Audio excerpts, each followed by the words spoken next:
The currency war is expanding, and you can see this with China and Argentina currently signing an agreement together to bypass the US dollar. This is just one of many countries coming together, shaking hands to agree upon the avoidance of the US dollar at all costs. As I've said before in the past, this doesn't happen overnight. These are small agreements that take place and then they continue on with them. So let's go into the first article here.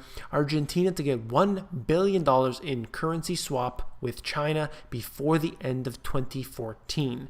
So I will reiterate that, of course, this is a small number compared to the global economy. However, it is the first of many of these agreements that they'll sign. I've predicted this before. You've seen it happen over and over again where they sign new agreements following up, and this will continue on assuredly. Let's go into the next one where we have Russia and Iran put oil for goods deals in motion.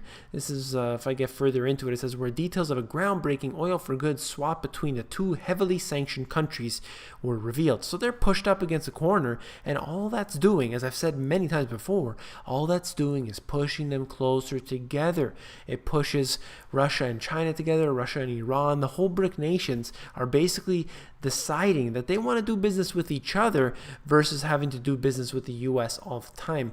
And let's take a look at the highlighted portion. On August 5th, Russia and Iran signed a memorandum of understanding on oil for goods exchanges under which Russia could take the Iranian oil exports in return for providing goods and services and equipment to Iran.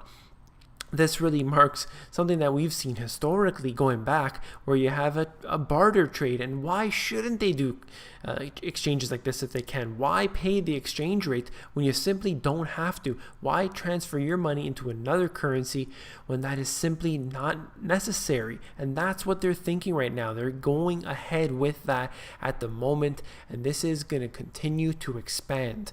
Right away, I'm going to have to get into the next article. Russia seeks safe haven in gold away from the dollar and the euro.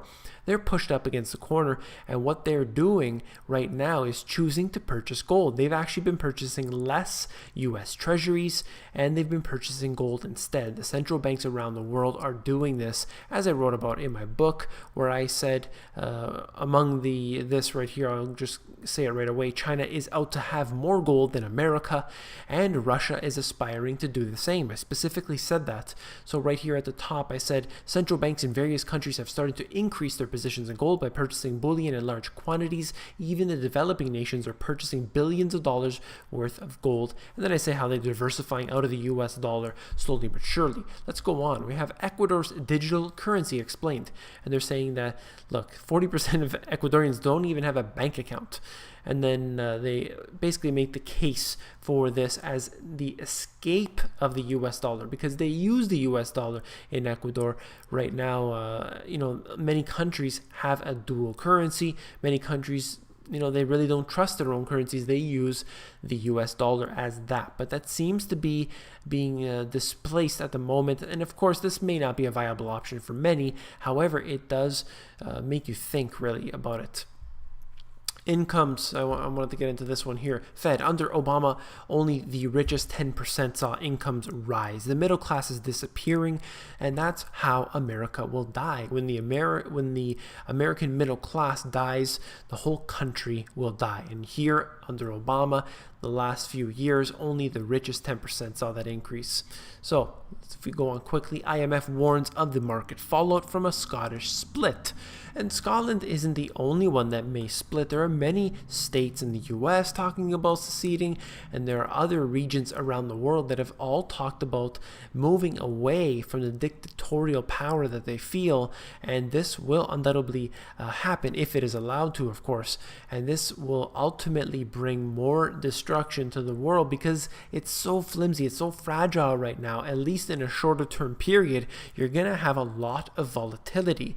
In that volatility, people will seek safe havens, and that's up for you to decide what that is. Mark Faber once again telling us, McDonald's tells us why the market will collapse. And he's saying essentially that, this is a McDonald's is basically an indicator of the well-being of the economy. They're doing bad right now. They're missing the estimates. Their sales are poor, and here they are really being an indicator.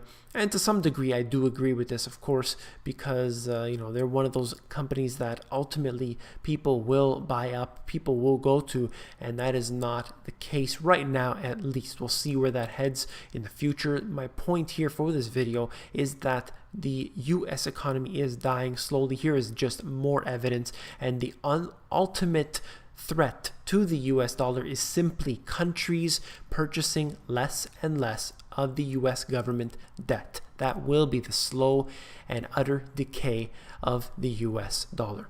If you enjoyed this information, if you found it informative, please give me a thumbs up, and that signals to me that you did enjoy that, as well as the others on YouTube. And of course, don't forget to become an insider. It's where I give out all my best intel for free. It's at themoneygps.com. You scroll down to the bottom and fill in your email address, and you get occasional emails from me.